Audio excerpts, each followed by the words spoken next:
যা তোমার কোনো দিন ছিলই না, যা তোমার কোনো দিন ছিলই না, তা ছিনিয়ে নেওয়ার প্রশ্নই আসে না। আর আগে যদি থেকেও থাকে, এখন নেই। Past is past. Now he is totally mine. ওর মনের গহীনে কোথাও এখন আর তুমি নেই। সবটা জুড়ে আমি রয়েছি। আর যদি ওর মনে তোমার জন্য এক চুল পরিমাণও ফিলিংস থাকে, প্রমিস আমি নিজে দাঁড়িয়ে তোমাদের বিয়ে দেব। জুই বাঁকা হেসে বলল, সেদিন খুব শীঘ্রই আসতে চলেছে। আদনান আমাকে এখনও ভালোবাসে, এই ব্যাপারে আমি 100% শিওর। ওর চোখ বলে। জুইয়ের কথার মাঝেই জান্নাত বলে উঠল। দরজাটা ওইদিকে। জুই এই কথাতে চরম অপমান বোধ করল। রাগে ফোঁস করতে করতে চলে গেল। অভ্র আবার গিয়ে দরজাটা বন্ধ করে আসে। জান্নাত চুপচাপ দাঁড়িয়ে রইল। আদনান জান্নাতের উদ্দেশ্যে কিছু বলার আগেই জান্নাত বলে উঠল, যথেষ্ট রাত হয়েছে, 9টার কাছাকাছি বাজে। আমাদের মেবি যাওয়া উচিত আপু। আর তোমরা না গেলে বলো, আমি চলে যাব। বাসায় তাড়াতাড়ি ফিরতে বলেছে। সবাই বুঝলো জান্নাতের কথার মানেটা। সে আদনানকে এড়িয়ে চলতে চাইছে। তানজিৎ মনে মনে হাই হুতাশ করে বলল, ইস, আমার বউটা যদি এমন একটু চালাক হতো। আমার বলদ বউটা ওই মেয়ের সাথে পিক দেখে কি বাজে ভাবেই না ভুল বুঝলো। 4 বছরও চিনতে পারলো না আমাকে। আর একে দেখো, কয়েকদিন হয়েছে মাত্র সামনাসামনি দেখা করেছে। এমন ব্লাইন্ড ডেট কয়জনই বা করে? কি বিশ্বাস আমার ভাইয়ের প্রতি, যেন জন্মের পর থেকে চিনি। আই থিঙ্ক এর জায়গায় আমার বউ হলেই কেঁদে কেটে হলরুম ভাসাতো পুরো। তারপর আমাকে বলতো আবার ওই ভয়ঙ্কর ডিভোর্সের কথা। না বাবা, থাক, এসব কল্পনা করো অপাপ। জান্নাত চলে যাওয়ার কথা বলতেই আদনান বলে উঠল, সবেমাত্র 9টা, আমি বাসায় পৌঁছে দিব, সমস্যা নেই। আর এখনো তো পার্টির পও শুরু হয়নি। জান্নাত আদনানের কথা শুনেইনি এমন ভান করে আবার নিশাতের উদ্দেশ্যে বলল, আপু তুমি থাকলে থাকো, তানজিৎ ভাইয়া তো আছেই। মহু, মেঘলা, তোরা যাবি কিনা বল। মহুয়া আর মেঘলা একে অপরের দিকে তাকালো। কি বলা উচিত এখন? থাকতেই তো ইচ্ছা করছে, কিন্তু জান্নাতকে কি করে বলবে? জান্নাত ওদের মনের কথা বুঝলো হয়তো। ও বলে উঠল, আচ্ছা থাক তোরা, আমাকে যেতে হবে এখন। প্রবলেম নেই, একাই যেতে পারবো। সবাই শুধু নীরব দর্শকের মতো শুনলো সবটা। আদনান একটা দীর্ঘশ্বাস ছাড়ল। একটু আগেই তার পক্ষে কত সুন্দর করে কথা বলছিল, আর এখন দেখো, মেয়ে মানুষের মন আজ অবধি কোনো বিজ্ঞানী বুঝতে পারেনি। আর সে কোন হরিদাস পাল। এইভাবে নিজেকে একটু সান্ত্বনা দিল। সব কথা বাদ, এখন জান্নাতকে আটকাতে হবে, এটাই তার উদ্দেশ্য। আদনান হঠাৎ বুকের ডান পাশে হাত চেপে আর্তনাদ করে উঠল জোরে। আদনান সোফাতে ধপাস করে পড়ল। অভ্র, সাদমান, তানজিৎ চট জলদি ওর কাছে গেল। জান্নাত ছুটে এলো। অভ্র বলে উঠল, আরে কি হলো? তোর তো হার্টে প্রবলেম ছিল না? এই সাদমান, তুই না হার্ট সার্জেন, দেখ না একটু। মহুয়া মনে মনে বলল, তাই তো বলি, এই লোক এত কাঠখোট্টা জল্লাদ কেন? মানুষের হাত ছেড়াই তাহলে এই গম্ভীর লোকের কাজ। তাই তো অন্যের হৃদয়ে আঘাত করতে পরোয়া করে না। খারিস লোক একটা। এই জল্লাদের কাছে কোন রোগী চাই ভাই? আদনান চোখ খিচে বুকে হাত দিয়ে রয়েছে। বোঝাই যাচ্ছে বুকের ব্যথায় বেচারা এমন করে আছে। আর এদিকে সাদমানকে বুকে হাত গুজে দাঁড়িয়ে থাকতে দেখে অভ্র বলে উঠল, এই হতচ্ছাড়া, ভাব পরে মারা, আগে ওকে দেখ। বউকে হাত গুজে দাঁড়িয়ে রয়েছিস কেন এখনো? ওর পার্স তো ঠিকই লাগছে। জান্নাত কাতর স্বরে বলে উঠল, ভাইয়া কি হয়েছে ওনার? ওনার কি হার্টের প্রবলেম আছে? হসপিটাল নিয়ে চলুন না তাহলে, সময় লস হচ্ছে তো। সাদমান আদনানের পাশে বসলো। আদনান তখনও চোখ খিসে। সাদমান সবাইকে উদ্দেশ্য করে বলল, ভীষণ বড় সমস্যা হয়ে গেছে, অনেক জটিল রোগ হয়েছে ওর। ওই রোগের সমাধান একটাই আছে, শুনতে চাও তোমরা সেটা কি? সবাই প্রশ্নসূচক চাহনি নিয়ে তাকিয়ে। জান্নাত কাতর স্বরে বলল, ভাইয়া প্লিজ দ্রুত বলুন, ওনার শরীর আরো খারাপ করছে মনে হচ্ছে। সাদমান বলে উঠল, তুমি নিজেই সেই সমাধান। তুমি ওকে উপেক্ষা করছো, এটা সহ্য করতে পারেনি, তাই হার্টে চাপ পড়েছে। আর এতটাই চাপ পড়েছে যে হার্ট বাম দিক থেকে ডান দিকে চলে এসেছে। দেখছো না ও কেমন ডান পাশে হাত দিয়ে কাতরাচ্ছে? বাকিরা এতক্ষণে খেয়াল করলো। আর আদনান তৎক্ষণাৎ জোরে একটা চিমটি কাটলো সাদমানের হাতে। সাদমান আর্তনাদ করে উঠল, আহ, চিমটি কাটছিস কেন আবার? দেখো জান্নাত, তোমার প্রেমে পড়ে কেমন পাগল হয়েছে ছেলেটা। হার্ট কোন দিকে সেটাও ভুলেছে। আর ওকে উপেক্ষা করো না বোন। অভ্র একটা দীর্ঘশ্বাস ছেড়ে বলল, সারাটা দিন তোমার কথা বলে জ্বালিয়ে মারে আমাদের। ওর হয়ে আমরা বলছি, এতদিন যা হয়েছে সব কিছুর জন্য সরি। তাও বোন, এবার ক্ষমা করো ওকে। আসলে ছোটবেলায় ওর মাথায় খুব জোরে আঘাত লেগেছিল, তাই ব্রেনে একটু প্রবলেম আছে, তাই মাঝে মাঝে পাগলের মতো কাজ করে। জান্নাত স্পষ্ট হাসলো, বুঝতে দিল না কাউকে। আদনান রাগে ফুঁসছে শুধু। আদনানের হয়ে মানাবি ভালো কথা, তাই বলে এভাবে পেস্ট স্পন্সর করে পরে দেখে নিবে সে এদের। জান্নাতের দিকে তাকাতেই রাগটা কমলো। সে ভালোভাবে বসলো, তারপর জান্নাতের দিকে তাকিয়ে অপরাধী সুরে বলল, আর কখনো কিছু হাইড করব না জানেমান। মাফ করো এবারের মতো প্লিজ। মহুয়া আদনানকে নকল করে বলে উঠল। প্লিজ জানেমান, মাফ করো। ওদের দেখা দেখি নিশাত আর মেঘলাও বলল এ কথা। জান্নাত এবার হেসে ফেলল। ওর হাসি দেখে সবার মুখেই হাসি ফুটে। আদনান একটা স্বস্তির নিঃশ্বাস ছাড়ল। সাদমানের নজর অন্য এক জায়গায় আটকে রয়েছে। এভাবে হাসতে হবে কেন মেয়েটাকে?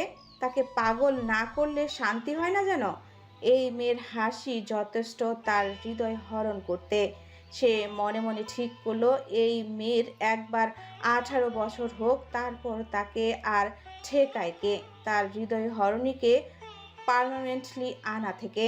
কিন্তু এই অপেক্ষার প্রহর যেন তার শেষ হতে চায় না। চোখের সামনে তার হৃদয় হরণী ঘুরঘুর করছে, অথচ সে কিছুই করতে পারছে না। আচ্ছা, এই মেয়ে কি পৃথিবীতে আরো আগে আসতে পারলো না? শ্বশুর মশাইকে একবার তার জিজ্ঞাসা করাই লাগবে যে কেন এত দেরি করলো তার বউকে পৃথিবীতে ল্যান্ড করতে। সে এর জবাবদিহি চাইবে। আর এই মেয়েকে বিয়ের পর এভাবে সব সময় ঘায়েল করার শাস্তিটা দিবে সে। ভালোবাসার শাস্তি দিবে তাকে, মিষ্টি মধুর শাস্তি। সাদমান সেগুলো ভাবতেই হেসে ফেলল। আচ্ছা আচ্ছা, এখন সব ঠিকঠাক, তাহলে এবার একটু পার্টিটা স্টার্ট করা যাক। একটা গেমের কথা বলেছিলাম মেবি। অভ্রের কথা শুনে মহুয়া এক্সাইটমেন্ট নিয়ে বলল, হ্যাঁ হ্যাঁ ভাইয়া, এবার বলুন তো কোন গেম? ট্রুথ অর ডেয়ার, নাকি গানের কলি, নাকি অন্য কিছু? মহুয়ার এত কৌতূহল দেখে সবাই হেসে ফেলল। সাদমান বলে উঠল, গেমটা হলো এখন যে বাচালের মতো কথা বলবে তাকে মেইন গেটে উল্টো করে ঝুলিয়ে দেওয়া হবে, বুঝেছো? পুরো হল রুমে জুড়ে হাসির রোল পড়ে গেল। মহুয়া রেগে ফোঁস করতে করতে বলল, আপনাকে ঝুলিয়ে দেওয়া উচিত বেয়াদব লোক। অবশ্য আপনার যে হাতির পাছার মতো গম্ভীর লোক, গেটেও আপনাকে নিজের কাছে ঝুলাতে চাইবো না। আর এক দফা হাসির রোল পড়ল। সবাই হো হো করে হেসে দিল। অভ্র বলে উঠল, সাবাস মোহ, আমরা তো আর ওকে উচিত কথাগুলো বলতে পারি না, তুমিই বলে দিলে আজকে। বলেই অভ্র আবার হাসতে লাগলো। সাদমানের দিকে চোখ যেতেই সে হাসি উড়ে গেল। সাদমান গরম চোখে ওর দিকে তাকিয়ে অভ্র হাসি থামিয়ে একটু ভালোভাবে বসে গলা খাকারি দিল। তারপর সবার উদ্দেশ্যে বলল, আচ্ছা আচ্ছা ভাইও আর বেহানো থুকো ভাবিস, এনিওয়েজ ভাবি গো, বেহানো বিয়ে। এখন আমরা খেলতে চলেছি এক চমৎকার game, only dare. So be ready. সবাই বলে উঠল ইয়েস। তারপরই হো হো করে হেসে ফেলল। তানজিদ আদনানের কানে কানে বলল, অভ্রের মধ্যে কি আশফির আত্মা ভর করলো নাকি? আদনান ফিক করে হেসে ফেলল, তারপরে বলে, জীবিত মানুষের আত্মা আবার ভর করবে কি করে? পাগল হলে নাকি ভাই? আর ব্যাপারটা বুঝতে পারছো না? অত্যাধিক খুশিতে আসল রূপ দেখাচ্ছে। আদনান চোখের ইশারায় কিছু এপাশ ওপাশ বুঝালো। তানজিদ চোখ বড় বড় করে বলল, কি বলিস? আগে বলিসনি তো। কিছুই তো জানালি না বাল। আজকে সারা রাত সব কাহিনী বলে ক্লিয়ার করবি। মাথা ঘোরাচ্ছে আমার। আদনান হেসে মাথা চুলকে বলল। Okay bro. অভ্র একটা কাচের বোতল এনে টেবিলের মাঝে রাখলো। তারপর সেটাকে জোরে ঘুরিয়ে দিল। সবাই পিঠ ছটান করে বসলো। মনে মনে জাগছে উত্তেজনা যে কার দিকে গিয়ে থামবে। তারা গভীর নজরে বোতলের দিকে তাকিয়ে আছে। হঠাৎ বোতলটা এসে থামলো অভ্রের দিকে। অভ্রের মুখটা পানসেটে হয়ে গেল। সবাই তা দেখে জোরে জোরে হাসতে লাগলো। অভ্র বলে উঠল, একেই বলে বেঈমান। আমি ঘোরালাম আর আমার দিকেই কিনা এসে থামলো। শেষমেশ বোতলটাও ধোকা দিল। আল্লাহ। সবাই আরেক দফা হাসলো। আদনান বলে উঠল, তু তো ফার্স্ট গায়ে দোস্ত। অভ্র একটা দীর্ঘশ্বাস ছাড়ল, তারপরে নিজের পাতানো ফাঁদে নিজেই পা দিল। একটা কাচের বাটিতে কিছু ছোট ছোট চিরকুট রাখা ছিল, সেখান থেকে আল্লাহ আল্লাহ করে একটা চিরকুট নিল। আদনান থাবা মেরে নিয়ে নেয়, তারপর চিরকুটটার ভাঁজ খুলল, দেখে বলে উঠল, বাহ ভাই, তোর লাকটা ভালো রে। ভেবেছিলাম জব্দ করা যাবে, কিন্তু বেঁচে গেলি। এই কোনো চিটিং করিসনি তো আবার? অভ্র ভ্রুকুসকে তাকালো। আদনান বলে উঠল, এখানে লেখা আছে যে তোকে এখন তোর স্পেশাল মানুষের জন্য একটা গান গাইতে হবে। এটা তো কোনো ব্যাপারই না তোর জন্য। অভ্র সামনের দিকে তাকালো একটু, যেখানে মেয়েরা বসে আছে, তারপরে কি মনে করে ঠোঁট কামড়ে হাসলো, উঠে গিয়ে একটা গিটার নিয়ে আসলো। মেঘলা হা করে তাকিয়ে রয়েছে। এই লোক গানও গাইতে পারে, তার জানা ছিল না। মেঘলার মনে মনে ঠিক করে নিল বিয়ের পর সারাটা দিন এর গান শুনবে সে। কথাগুলো ভেবেই সে লাজুক হাসলো। অভ্র সবার দিকে এক নজর তাকালো, তারপরে একটা গানের মাঝের কিছু অংশ গেয়ে উঠল। গানের মাঝে অভ্র অনেকবারই সামনের দিকে তাকিয়ে সে যেন সে কাউকে বোঝাতে চাইছে যে গানটা শুধু তার জন্য। গান শেষ হতেই করতালির শব্দে ভরে উঠল পুরো হল রুম। অভ্র ঠোঁট কামড়ে হেসে বলল, এই গান আমি ওই মেয়েকে উৎসর্গ করছি যে তার মায়াবী চোখের মধ্যে আমার হৃদয়ে ছুরিকাঘাত করেছে। আমার ভালোবাসা, আমার মনে প্রেম তৃষ্ণা জাগরণকারীকে। সবাই বলে উঠল ও। অভ্র মাথা নাড়িয়ে লাজুক হাসল। আদনান অভ্রকে মৃদু ধাক্কা মেরে ঠাট্টা করতে লাগলো, কিন্তু অভ্রর বলা এই দু লাইনই যথেষ্ট ছিল এক সপ্তদোষীর মনের জায়গায় নব্য ভালোবাসার অনুভূতিকে নিংড়ে ফেলতে। অভ্রের হৃদয়ে অন্য এক মেয়ে জায়গা করে নিয়েছে। অভ্র অন্য কাউকে ভালোবাসে। তার ছোট্ট হৃদয়টা যেন নিমিষেই ভেঙে টুকরো টুকরো হলো।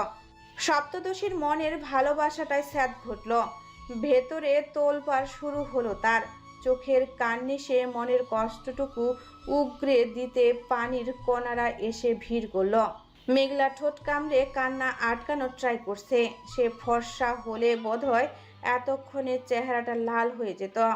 কান্নাগুলো উগরে বাইরে আসতে চাইছে। মনের গহীনে যে অভ্রকে নিয়ে সে অজানাই অনেক কল্পনা করে ফেলেছিল। এই অল্প কিছুদিনেই নিজের ছোট্ট হৃদয়টা অভ্রের কাছে তুলে দিয়েছিল সে। অভ্র অজান্তেই সেই ছোট্ট হৃদয়টা ভেঙে দিল। দোষটা তো মেঘলারই। তার কেন এত চোখের উপর ক্রাশ খেয়ে ছোট্ট হৃদয়টা দিতে হবে? এখন বাসটা কে খেলো? সেই তো। মেঘলা নিজেকে সামলে নেয়। সে তো যথেষ্ট ম্যাচিউর তার বয়সের থেকে। সে এভাবে একটা ঠুনকো কারণের জন্য চোখের পানি ফেলবে না। ওইসব নিব্বাদের মতো ভ্যা ভ্যা করে কান্না করাটা তাকে মানায় না। তাও কিনা একটা ছেলের জন্য? না, কখনোই না। মেঘলা ঠোঁট গোল করে একটা শ্বাস ছাড়ে, তারপরে ঠোঁটে একটা প্রাণহীন হাসি ফোটায়, যা শুধু লোক দেখানো। আচ্ছা, এই জিনিসটা কি কেউ একজন খেয়াল করেছে? মেঘলার ভেতরের অস্ত্রতা কি কেউ ধরতে পারলো? হয়তো পেরেছে, আবার হয়তো পারেনি। বোতল আবারও ঘোরানো হয়। এবার এসে থামলো মহুয়ার দিকে। মহুয়া অনেকটা এক্সাইটমেন্ট নিয়ে একটা চিরকুট তুলল। অভ্র বলে উঠল, লেটস মিসি। মহুয়া অভ্রের কাছে চিরকুটটা দিয়ে দেয়। মেঘলা ব্যাপারটা খেয়াল করলো। আচ্ছা, অভ্র কি কোনোভাবে মহুয়াকে ইঙ্গিত করে কথাগুলো বলল? অভ্র মহুয়ার ব্যাপারে অতটা কৌতূহল কেন? মেঘলা তাচ্ছিলের হাসি হাসল। মহুয়া যথেষ্ট সুন্দর, অত্যন্ত তার থেকে। হতেও পারে এটা। অভ্রের কথায় ওর ধ্যান ভাঙে। অভ্র শটান হয়ে বসল, তারপর চিরকুটের ভাঁজ খুলে বলল, হায় হায়, দারুণ জিনিস চয়েস করেছো। আর কিছু পেলে না? মহুয়া মেকি হেসে বলল, ভাইয়া, খারাপ কিছু নাকি? অভ্র একবার মহুয়াকে দেখলো, তারপর বলল, এখানে লেখা আছে যে তুমি যাকে সবচেয়ে অপছন্দ করো তাকে। অভ্র থামলো। মহুয়া উৎফুল্ল স্বরে বলে উঠল, তাকে কি থাপ্পড় মারতে হবে? ওকে ওকে, ফাইন, আমি রাজি। অভ্র ভ্রু কুঁচকালো, তারপর জিজ্ঞাসা করলো, তার আগে এটা বলো, অপছন্দ করো কাকে? মহুয়া সাদমানের দিকে তাকালো, যে নিজেও জানে এর উত্তর। মহুয়া তাকে একটা ভেংচি কেটে বলে উঠল, লোকের হাত ছেঁড়া যার কাজ তাকে। মহুয়ার কথা শুনে ওরা ফিক করে হেসে দিল। অভ্র বলে উঠল, তাহলে আর বসে আছো কেন? চাও তাকে গিয়ে একটা চুমু খেয়ে আসো। মহুয়া চেঁচিয়ে বলে উঠল কি? সবাই চোখ বড় বড় করে তাকিয়ে রয়েছে। সাদমান রক্তচক্ষু নিক্ষেপ করলো অভ্রের পানে। অভ্র বলে উঠল, আহা, চিরকুটে তো এটাই লেখা আছে। আমাকে সবাই এভাবে দেখছো কেন? সবাই জোরে জোরে হাসতে লাগলো মহুয়ার কথা ভেবে। বেচারি চাইলো মারতে থাপ্পড়, আর এখন খেতে হবে চুমু। জীবনে ভেবেছিল কি কোনোদিন এই লোককে তো সে মরে গেলেও চুমু খাবে না, দরকার পড়লে সে কচু গাছে ফাঁসি দিবে। মহুয়া বলেই বসল, কখনোই না, দরকার পড়লে একটা বাদুরকে চুমু খাবো, তাও এ লোককে না। সাদমানও ঠোঁট উল্টে উত্তর দিল, যার সাথে যাকে মানায় আর কি। তোমার থেকে ওই বাদরও চুমু খাবে কিনা আমার সন্দেহ আছে। এর চেয়ে ভালো একটা কেঁচোকে চুমু খাও। বেচারার হয়তো নেই যে আটকাবে তোমাকে। কে বলতে পারে, কেঁচোটাও হয়তো তোমার চুমু থেকে বাঁচতে তোমার নাকে ঢুকে গেল। তোমার মহুয়া জোরে চেঁচিয়ে উঠল, চুপ করুন, ছি! আমার তো শুনে কেমন গা ছমছম করছে, ছে! আর আমার থেকে একটা কেঁচো চুমু খাবে না, তাই না? মহুয়া হঠাৎ উঠে এসে সাদমানের গালে কিস করে বসলো রাগের বশে।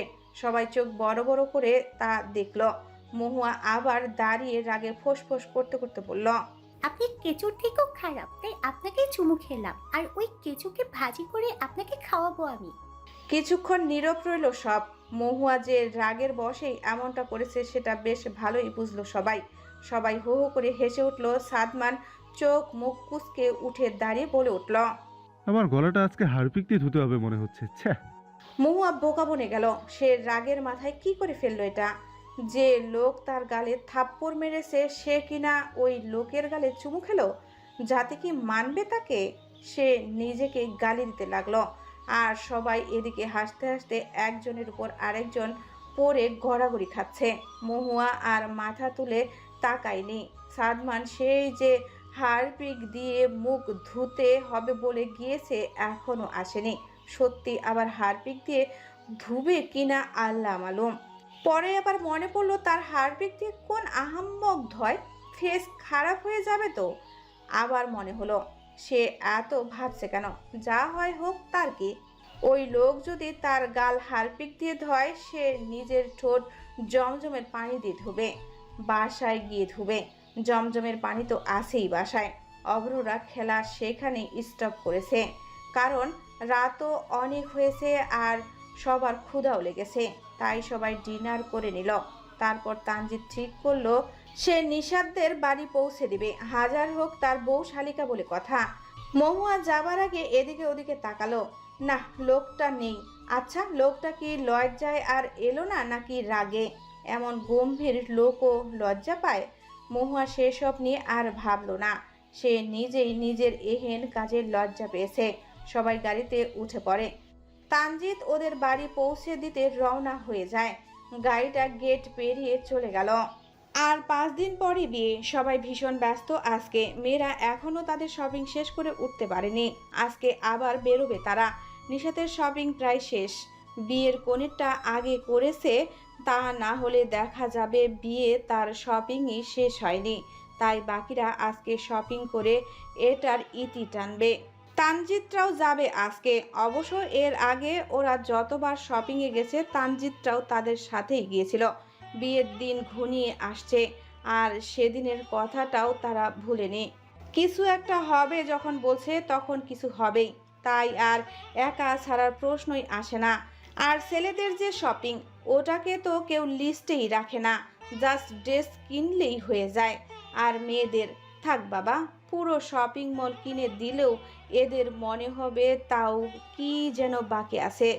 এদের প্রসঙ্গে আর না যাওয়াই ভালো। তানজিৎদের বাসার সবার শপিংও হয়ে গেছে, তাই আর বেশি ঝামেলা নেই। সবাই শপিং মলে এসে পৌঁছিয়েছে মাত্র। রুবাইয়া বেগম ছেলেমেয়েদের হাতে শপিংয়ের দায়িত্ব দিয়েছেন। বিয়েটা এত তাড়াতাড়ি ঠিক করা হয়েছে যে আত্মীয় স্বজন কাকে কাকে ইনভাইট করবেন তার লিস্ট করতেও হিমশিম খেতে হচ্ছে। আমজাদ সিদ্দিকী অবশ্য কিছু সামলে নিয়েছে। একমাত্র মেয়ের বিয়ে বলে কথা, তিনি কাউকেই বাদ রাখবেন না। তাই শপিংয়ের দিকে আসা আর তাদের সম্ভব হয়নি। তিনি অবশ্য দরকারি জিনিসগুলোর লিস্ট করে দিয়েছিলেন। মেয়েরা মাত্র শপিং মলে এসে পৌঁছালো। সময় কয়টা আর হবে? 11টা বোধহয়। সূর্যের তাপের প্রখর অনেক আজকে। বোঝাই যাচ্ছে যে শীত এবার বিদায় নিতে চাচ্ছে। মেয়েদের সাথে আজকে এর আগেও অয়নকে বুঝিয়ে দিয়েছে, সে কানে ধরেছে যে জীবনে আর মেয়েদের সাথে শপিংয়ে যাবে না। বেচারার হাড় গোড় নড়ে গেছে সব। তাই আজকে মাহির, নিহাল, নিলয় তিনজন এসেছে, কারণ তাদেরও কিছু শপিং আছে। মহুয়া এসেছে বাইকে করে মাহিরের সাথে। সে বাইকে থেকে লাফিয়ে নামতেই পা ড্রেসে লেগে পড়ে যেতে নেয়। মাহির পেছনে ঘুরে ধরতে চেয়েও পারে না। মহুয়া চোখ মুখ খিচে বন্ধ করে রেখেছে। নিজের হাতে কারো শক্তপোক্ত হাতের অস্তিত্ব খেয়াল হতেই সে সেদিকে তাকায়। তারপরে তার গোলাপি ওষ্ঠে হাসির রেখা ফুটে ওঠে। ও বলে উঠল, ভাইয়া কেমন আছো? নিলয় তার উত্তর নিল না, বরং বলল, একটু সাবধানে চলাফেরা কর। আর একটুর জন্যই তো গিয়েছিলি কোমর ভাঙতে। মহুয়া হেসে বলে উঠল, আসলে আমি জানতামই যে আমার এতগুলো ভাই থাকতে আমার কোমর ভাঙবে না, তাই ইচ্ছে করে এমন করলাম। আর দেখলে তুমি কেমন বাঁচিয়েও নিয়েছো। নিলয় হালকা হেসে মহুয়ার মাথায় হালকা চাপড় মেরে বলল। পাগলি মেয়ে একটা। হঠাৎ এদের কথার মাঝেই অভ্র এসে বলল, আরে তোমরা চলে এসেছো, চলো চলো, তোমাদের অপেক্ষাতেই ছিলাম। ওরা আর কথা বাড়ালো না। মাহির অভ্রর দিকে তাকে অদ্ভুতভাবে হাসলো, অভ্র তাই করলো। মহুয়া আর পাস না ভেবে সামনের দিকে এগোতে লাগলো। নিজের গোল জামা ট্রাইপের লং ড্রেসটা হাত দিয়ে একটু উঁচু করে নিল। বলা তো যায় না সবার সামনে যদি চিৎপাটাং হয়ে যায়। হাতে খোপা করা চুলগুলো ছেড়ে দিল। হাঁটু অবধি চুলগুলো বাঁধন হারা হয়ে মৃদু বাতাসে দুলতে লাগলো। এই দৃশ্যটা কেউ একজন দারুণভাবে উপভোগ করল। এই মেয়েটার প্রতি কাজই তাকে মুগ্ধ করে। ঠোঁট কামড়ে হাসলো সে। বৌজান, তোমার আর কি কি কেনা বাকি আছে বলো তো? নিশাত তানজিতের দিকে তাকিয়ে বলল। আমার কেনাকাটা শেষ, আর কিছু লাগবে না। তানজিৎ নিশাতের হাত ধরে বলল, তাহলে চলো আমরা বরং ঘুরে আসি। এরা শপিং করুক, তুমিও তো এভাবে বসে থাকলে বোর্ড ফিল করবে। নিশাত কিছু বলার আগেই মহুয়া বলে উঠল, আরে আপু, যাও যাও ঘুরে এসো। দুলা ভাই আপনি নিয়ে যান তো। তানজিৎ হেসে বলে উঠল। মন মতন একটা শালি পেয়েছি গো বউ, সো সুইট শালি সাহেবা। মহুয়া একটা হাসি দিল প্রতি উত্তরে। তানজিৎ নিশাতকে নিয়ে বেরিয়ে গেল। অবশ্য ঘুরতে যাওয়াটাই কি উদ্দেশ্য ছিল, নাকি বিপদের আশঙ্কায় নিয়ে গেল? ওই মুহূর্তের পর থেকে সে একটু বেশি সচেতন থাকে নিশাতকে নিয়ে। শপিং মলে যদি কিছু হয় তখন কি হবে? না, সে তার একমাত্র বউকে নিয়ে এই রিস্ক নিতে পারবে না। তাই তো এভাবে চলে গেল। এদিকে ছেলেরা প্রথমে ঠিক করেছিল যে মেয়েদের শপিংটা করবে, কিন্তু পরে আবার ভাবলো তাহলে তো আর তাদের শপিং করতে হচ্ছে না। এদের শপিং আদৌ শেষ হবে। তাই ছেলেদের শপিংটাই প্রথমে করে নিতে চাইল। ছেলেদের ড্রেসের দিকে গেল তারা। আসফি একটা স্যুট নেড়ে চেড়ে মহুয়ার দিকে তাকিয়ে বলে উঠল। এই মহুয়া, শোনো তো। মহুয়া আসফির দিকে না তাকিয়ে মাহিরের দিকে তাকালো। মাহির চোখের ইশারায় ওর দিকে যেতে বলল। মহুয়া ভাইয়ের পারমিশন পেয়ে আসফির দিকে এগিয়ে গেল। জি ভাইয়া। আসফি স্যুটটা দেখিয়ে বলল। How is it? মানাবে আমাকে? মহুয়া থমকালো। তাকে কিনা ড্রেস চয়েস করতে ডেকেছে? অদ্ভুত লোক তো। মহুয়া জোরপূর্বক হেসে বলল, আপনার ভালো লাগলে নিন ভাইয়া, আমি কি বলতে পারি? না, তুমি বলো। আমার কেমন যেন লাগছে। সে মানাবে আমাকে? আসফি স্যুটটা নিজের গায়ে নিয়ে বলল। মহুয়া একই ভঙ্গিমাতে বলল, হ্যাঁ ভাইয়া, দারুণ লাগছে। আসফি এক ভ্রু উঁচিয়ে বলল, সত্যি তো? আরে হ্যাঁ হ্যাঁ। আসফি একগাল হেসে বলল। থ্যাংক ইউ এলাকুশি, তোমায় কিন্তু অনেক সুন্দর লাগছে আজকে। মহুয়া মেকি হেসে বলল, থ্যাঙ্কস, বাট হোয়াট ইজ এলোকেশি? মহুয়ার নামটাই পছন্দ আমার। আসফি মুস্কি হেসে বলল, বাট এলোকেশি নামটা মানায় তোমাকে। I like it. মহুয়ার এই আলগা পিরিতগুলো প্রচুর বিরক্ত লাগে। আগে ছিল আরমান, দেখা হলেই মহু পাখি করতো। আর এখন এই আসফি, এত সুন্দর নাম আছে ওইটা বলে ডাক, তা না যত সব। মহুয়া বিরক্ত লাগলেও মুখে তা প্রকাশ করলো না। সে আবার মাহিরের কাছে ফিরে যেতে নেয়। পেছন ঘুরতেই কারো প্রশস্ত বুকে বাড়ি খেল। মহুয়া হালকা আর্তনাদ করে মাথায় হাত বোলালো। তারপরে রেগে বলল, চোখে দেখেন না নাকি? চোখে বাসি রেখে আসছেন, চত্বর সব। কারো শুনতেই মহুয়ার মাথা উঁচু করে তাকালো, কারণ সামনের লোকটা তার থেকে বেশ ভালোই লম্বা। মহুয়া সাদমানকে দেখেই একটা শক খেলো। এতক্ষণ তো খেয়ালই করেনি সে এই লোকও তাদের সাথে আছে। মহুয়া কিছু বলতে চেয়েও পারল না। আবার তার সেই চুমুর কথা মনে পড়ে গেল। কেন জানি না এখন সেই কথা ভাবলেই তার কেমন লজ্জা লজ্জা লাগে। রাগ আসে না আর, এই যে যেমন এখন কিছু বলতে চেয়েও পারল না, কারণ তার অকারণেই লজ্জা লাগছে। সে কোনো কিছু না বলে সোজা মাহিরের কাছে চলে গেল। সাদমান হতভম্ব, এই মেয়ে তাকে পাল্টা কথা না শুনিয়ে চলে গেল। সে তার চোখ ডলল একবার, না সত্যি তো চলে গেছে। এটা অষ্টম আশ্চর্য মনে হলো তার কাছে। পর মুহূর্তেই ভাবলো হয়তো বড় ভাইয়ের সাথে এসেছে, তাই সাধু সাজার ঢং করছে। তাও সাদমানের বিশ্বাস হতে চাইল না এটা। আচ্ছা, তাকে কি ইগনোর করলো? এই এক লতি মেয়ে কিনা তাকে ইগনোর করে। আবার ভাবলো এই মেয়ে তাকে ইগনোর করলে তার 14 গোষ্ঠীর কিচ্ছু যায় আসে না। সে ভাবছেই বা কেন? সাদমান আর না ভেবে আসফির দিকে এগিয়ে যায়। ছেলেটা বড্ড বেশি চালাক, ঠিকই কেটে পড়েছে মেয়েটাকে নিয়ে। কিন্তু ও হয়তো জানে না, ও যদি চলে ডালে ডালে তাহলে আমি চলি ফাতাই ফাতাই। লোকটা কথাটা বলেই গগন কাঁপিয়ে হাসি হাসল। ফোনের ওপাশ থেকে বলল, কিন্তু আমার তো মনে হয় ও ডালে চললেও ব্রেন দিয়েই চলে, যার দরুন তুমি পাতায় চললেও পারবে না ওর সাথে। এমনকি তুমি আসমানে উড়লেও ওর বুদ্ধির সাথে পারবে কিনা আমার সন্দেহ। লোকটার হাসি মুহূর্তেই থেমে গেল, পর মুহূর্তেই বাসখাই গলায় বলল, এত বছর ধরে এই ব্ল্যাক ওয়ার্ল্ডে নিজের নামটা উচ্চে রেখেছি কি তোমার বাবার বুদ্ধিতে? ফোনের ওপাশের লোকটা হাসলো, তারপরই বলল, আবিরের বাপকে নিয়ে কথা বলা হয়, অ্যাটলিস্ট তোমাকে মানায় না। আমার মুখ খুলিও না মিস্টার আকাশ, তোমার মতো চুনোবুটি ওর সাথে পারবে না। ওকে নিঃশেষ করতে পারলে আবিরই পারবে, তুমিই না। লোকটা চেঁচিয়ে রাগী স্বরে বলে উঠল, আমাকে রাগাস না, তোর আমার সম্পর্কে ধারণা নেই। ও প্লিজ স্টপ ইট। তোমাকে আমার থেকে ভালো কে চিনে? আর আমি না বললে ওদের পরিচয় তো 14 গোষ্ঠীরই কারোর ক্ষমতা ছিল না জানার। রেসপেক্ট দিয়ে কথা বল, তা না হলে জানিসই আমি কি করতে পারি। আবিরের ডান হাত আমি। সো তোর থেকে বেশি বিশ্বাস ও আমাকে করে। তোকে শেষ করতে আমার 2 সেকেন্ডও লাগবে না। আকাশ চোখ বন্ধ করে নিজের রাগ সামলানোর ট্রাই করে। সে জানে এখন তার একটা কথাই তাকে চূড়া থেকে নিচে ফেলে দিতে পারে। সে জোরে একটা শ্বাস নিয়ে নিজেকে শান্ত করে তারপর বলল, কাজটা হয়েছে? তুমি মুড়ি খাও বসে বসে, ও গাড়ি নিয়ে যায়নি। কার যেন বাইক নিয়ে বেরিয়েছি। সো গাড়ির ব্রেক ফেল করিয়ে লাভ হয়নি। অবশ্য আমি গেলেই জানতাম তোমার বুদ্ধি কোনো কাজের না। আকাশের চোয়াল শক্ত হয়ে এলো কথাগুলো শুনে, কিন্তু তা সে হজম করে নিল। আবার এটা ভাবতেও রাগ লাগছে যে এক সময় সে আবিরের সবচেয়ে বিশ্বস্ত লোক ছিল, আর এখন ফোনের ওপাশের ব্যক্তিটা বলল, হিংসা করা বন্ধ করো আমাকেই। তুমি এখন এইসব কাজ করে যে আবিরের দৃষ্টি আকর্ষণ করতে চাইছো, এটা আমি বেশ ভালোই বুঝেছি। তোমাকে আমার কিছুই বলার নেই, যা বলার আবিরের সাথে কথা বলবো আমি।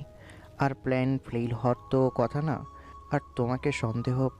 আকাশের কথার মাঝেই লোকটা বলে উঠল, তোমার এই বস্তা পচা কথা বিগত 3 বছর ধরে শুনছি।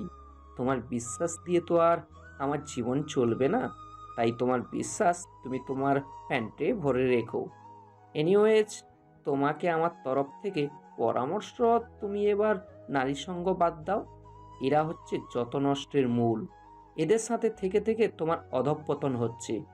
আকাশ বাঁকা হেসে বলল, যার জন্য থাকে প্রতিদিন নতুন নতুন বেড পার্টনার, সে আমাকে এ কথা বলছে? ইন্টারেস্টিং। আমার এমন করার পেছনে যথেষ্ট কারণ আছে। আমাকে খারাপ করার পেছনে একটা বেঈমান দায়ী। তুমি তো নিজেই নিজের জন্য দায়ী। এনিওয়েজ, সেই কথাই না যাই, কাজের কথায় আসি। আজকে যে ইতালির মাফিয়ার সাথে একটা ডিল করার কথা, সেটা আজকে ক্যান্সেল করো। অন্যদিন ফিক্সড করো। আজকে রিস্ক আছে, বাকিটা তোমার ইচ্ছা। আকাশ কিছু বলতে যাবে তার আগেই ফোনটা কেটে দেয়। আকাশ ফোনটা মেঝেতে আছাড় মারল, তারপর কিছু বৃষ্টি গালি দিল ওই লোকটাকে। শিওর, আগে ওদের শেষ করব, তারপর তোকে মারবো আমি। এই সাফারাত আকাশকে অপমান, তোকে আমি নিজ হাতে মারবো। এই সাফারাত আকাশকে এখনও চিনিসনি তুই, তোকে ধ্বংস করে দেবো আমি। তার বিছানায় থাকা মেয়েটা কিছুটা ভয় পেয়ে গেল তার এমন রূপ দেখে। আকাশ সেদিকে একবার তাকালো, তারপর নিজের সব রাগ সেই মেয়েটার উপর দেখাতে লাগলো। মেয়েটাও টাকার গোলাম, কিছুই বলতে পারলো না।